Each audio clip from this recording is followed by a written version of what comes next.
Went from plus 2 arts, and today I am going to present our first chapter, the Cold War era, and my topic is the non-aligned movement. Before discussing this topic, let me tell you something about the Cold War. Cold War, it is not an actual or the direct war, it is a state of tension between two big powers. As after the end of the Second World War, USA and USSR emerged as the two superpowers. And they both were equally powerful and have the nuclear weapons. So they both were involved in the Cold War. Now, what is non-alignment? Non-alignment is the policy of staying away from the alliances and criticizing or praising the work of the alliances without any discrimination.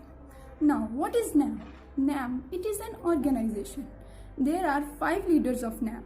First, Gamal Abdul from Egypt, Joseph Tito from Yugoslavia, Jawaharlal Nehru from India, Sukarno from Indonesia, and Nkrumah of Ghana.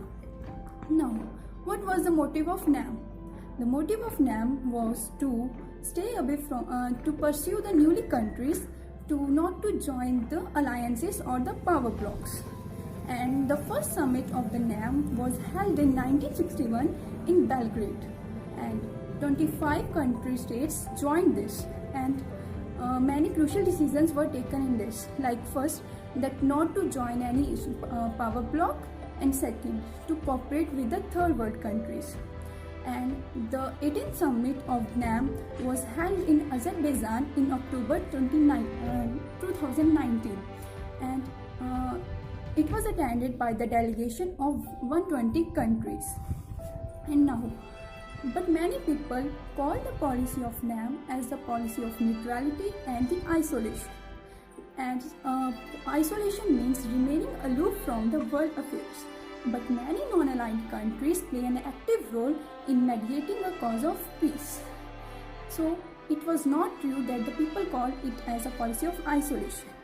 Now, people also call the policy of NAM as policy of neutrality, but it was also not true, because neutrality means that not to take side of any two warring countries, but the non-aligned countries take part in the war for a variety of reasons.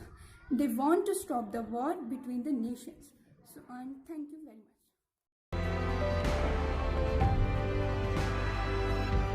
Good morning all of you, this is Gagan from Plus 2 Arts, and today I am standing here to express my views on the topic Soviet system and its weakness.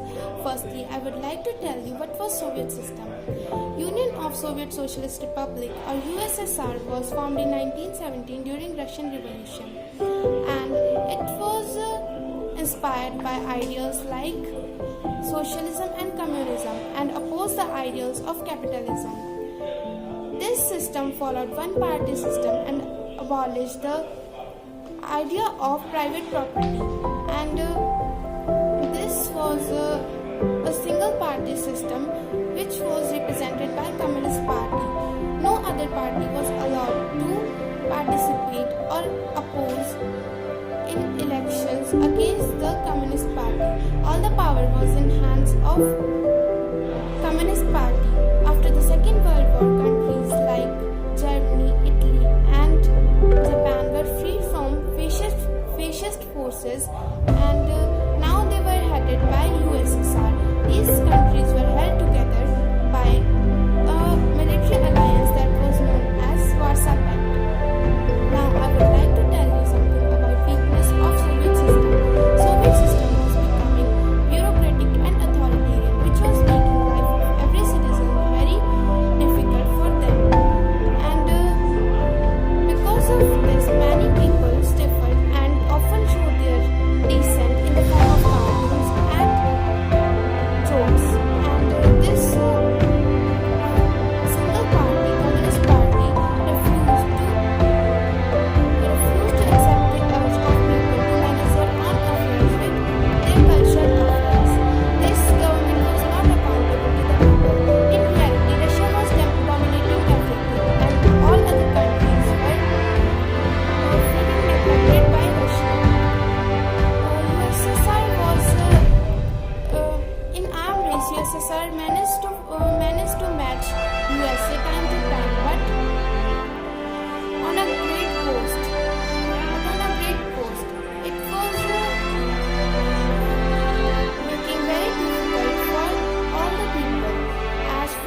system further.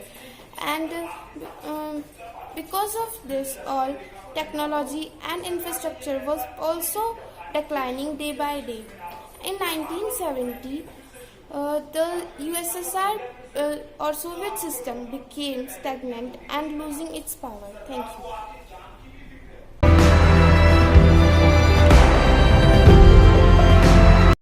Good morning, my dear teachers and friends. Today, I, Gaganpreet Kaur from Plus 2 Arts, here to express my views on chapter number 1st of Pole Science, that is the Cold War era. Firstly, we will discuss about the meaning of Cold War. Cold War is a type of war in which the war is fought between two different countries but no injuries found. This is a war fought between USA and USSR due to difference in their ideology. USA with ideology of capitalist, and USSR with ideology of communism. And in this is a type of war where no weapons were used. And after World War II, the emergence of Cold War started very soon. Now came at our main topic, that is Cuban Missile Crisis.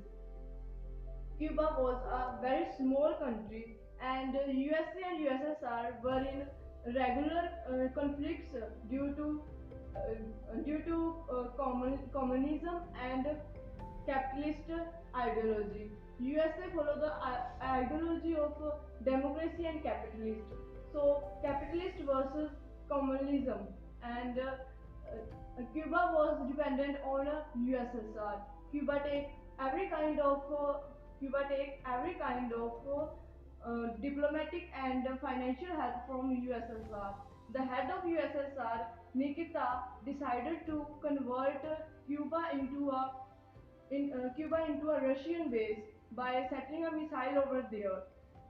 And after 3 weeks, USA came to know about this, and they warned USSR to remove their missiles and nuclear weapons from Cuba. Both the USA and USSR backed their forces, and this was very nervous turning point in the Cold War era. Thank you. Have a nice day.